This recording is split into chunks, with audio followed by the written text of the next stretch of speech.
একটা কথা বলি, একদম মনের কান দিয়ে শুনবেন। জান্নাতে যাওয়া সবার স্বপ্ন। আছি আমরা সবাই দুনিয়ায়। ঠান্ডা মাথায় ভেবে দেখলে দেখবেন এই দুনিয়া এবং জান্নাতের মাঝখানে কিন্তু দুইটা স্টেশন আছে, একটার নাম কবর, একটার নাম হাসর। কবরটা কিরকম? আমাদের দুশমনরা না, আপন জনেরাই কিন্তু খনন করবে, আপন জনেরাই কিন্তু লাশটা রাখবে, আবার আপন জনেরাই কিন্তু ওই দেহটার উপরে বাঁশ বিছিয়ে মাটি চাপা দিবে, চতুর্দিক থেকে অন্ধকার করে ফেলবে। মনে রাখবেন, কবর আলোকিত হয় ঈমানের আলোয়, সুবহানাল্লাহ। আর হাসর আলোকিত হবে আল্লাহর রহমতের সাথে আপনার আমলের আলোয়, সুবহানাল্লাহ। হাসর আলোকিত হবে আমলের গুণে, কবর আলোকিত হবে ঈমানের গুণে। আর ঈমানটা কানে থাকে না, মনে থাকে। তাহলে সেই মনটাকে যদি আপনি পরিষ্কার করে ফেলতে পারেন, হ্যাঁ সত্য, এটা একদিনে হয় না, এটা এক সপ্তাহে হয় না, এটা এক মাসে হয় না, এটা এক বছরে হয় না। এটা হচ্ছে বান্দা চেষ্টা করতেই থাকবে, হিংসা থেকে যেন সে নিজেকে বাঁচাই রাখতে পারে। মন চাচ্ছে অন্যের বদনাম করতে, সে জিহ্বাকে কামড় দিয়ে রাখবে।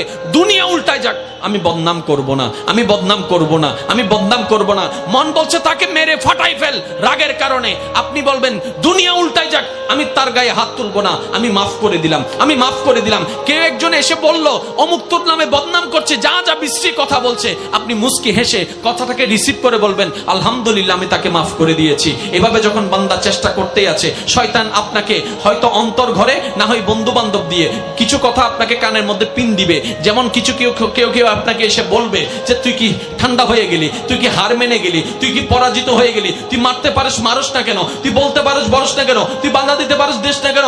আপনি বলবেন দুনিয়াকে খুশি করার আমার দরকার নাই, আমার রবকে খুশি করার দরকার। সুবহানাল্লাহ। মনে রাখবেন ভাইয়ের একটা কথা, সব কিছুর মূলে রব। আপনি ডাইনে থাকেন, বামে থাকেন, সামনে থাকেন, পিছনে থাকেন, এভরিথিং, সব কিছুর মূলে গিয়ে রব। যেমন আসেন, কষ্ট নিবেন না আমার কথায়। কোন একটা কথা, কোন একটা মানুষ যদি প্রথমে ওই অ্যাক্সিডেন্ট হয়, প্রথমে হলো যে হন মেডিকেল ফুটিয়ে হন্ডা ডাক্তারে সাইয়েরা হবো দা চিরাং মেডিকেল লই যাব এই দা হন্ডা মা তন না হন্ডা চিরাং মেডিকেল আইকা হইতাম ডাহাওলা সাইয়ের হদ্দা তো বেশি রিক্স দিতে পারতেন না। জোর হ না, ইয়া বারেন না জায়গা সব জান না, বারেন না ইন্ডিয়া হদ্দা পারতেন না। লন্ডন যাবে হন্ডে, লন্ডন সিঙ্গাপুর ইতারা হদ্দা মারে মা এই মেশিন আরাত্তর নাই। আমেরিকা যাবি, আমেরিকা যাওয়ানোর পরে ডাক্তার হদ্দা ইটা হদ্দা আর হনমিকে যাইতো না হইস ঘুরতে ঘুরতে চলি সিধা হন্ডে আমেরিকা হদ্দা আই আর হন্ড হইম। ইতারা তো সিনিয়র হাসে ফাটাইতে আর হাসে ফাটাই আ হন্ডে ফাটাই আর তুম সিনিয়র মেশিন তান্ডা হনমিককে জোরহনা সিনিয়র মেশিন তার তো হনমিককে। এবার আমেরিকা ডাক্তার হতে আল্লাহ লাগর আল্লাহ লাগর আল্লাহ লাগর আল্লাহ লাগর শেষ ফল দিয়ে এর কি হস আল্লাহ লাগর আল্লাহ লাগর আল্লাহরে ডাক আল্লাহরে ডাক আল্লাহরে ডাক। ইতা হদ্দে মাইলে ফিরে ইয়ান যদি এন্ডা হতে কি হইতো দে ইয়া শেষ পর্যন্ত হার হাসে নাম বুঝে দে জোর হ না হার হাসে আরো জোরে হার হাসে আল্লাহ হদ্দে এতম বাদে না ডাক হদ্দে ঠেকাত করি ইয়াকার নাম লর তো জিয়েন ঠেকাত ফরি লম পরে ইয়ান আল্লাহ পছন্দ না করে।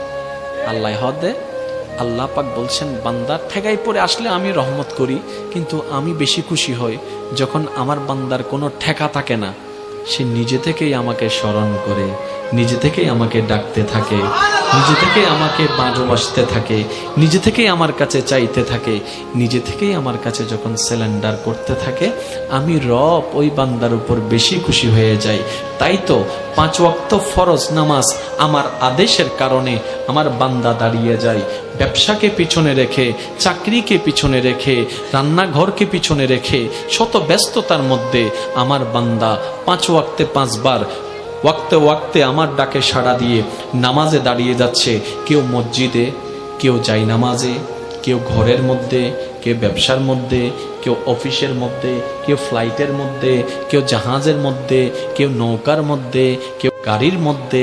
আমার বান্দা শত ব্যস্ততার মধ্যে শুধু আমার আদেশটা পালন করার জন্য 5 ওয়াক্তে 5 বার শত ব্যস্ততার মধ্যে আমাকে ভালোবেসে, আমাকে হাজিরা দেওয়ার জন্য, আমার দরবারে হাজিরা দেওয়ার জন্য, আমাকে খুশি করার জন্য আমার বান্দা নামাজ পড়তে থাকে।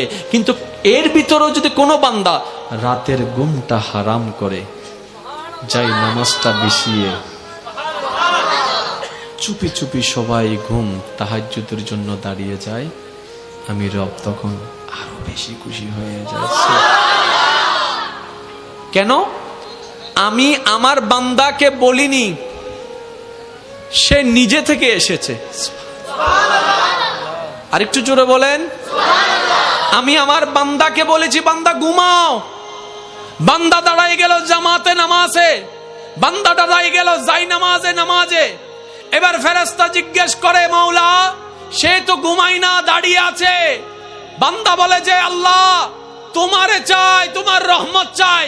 রব বলে যে এই জিনিসটাই তো আমার ভালো লাগে, যেটা নিজে থেকে বান্দা আমার জন্য করে। সুবহানাল্লাহ।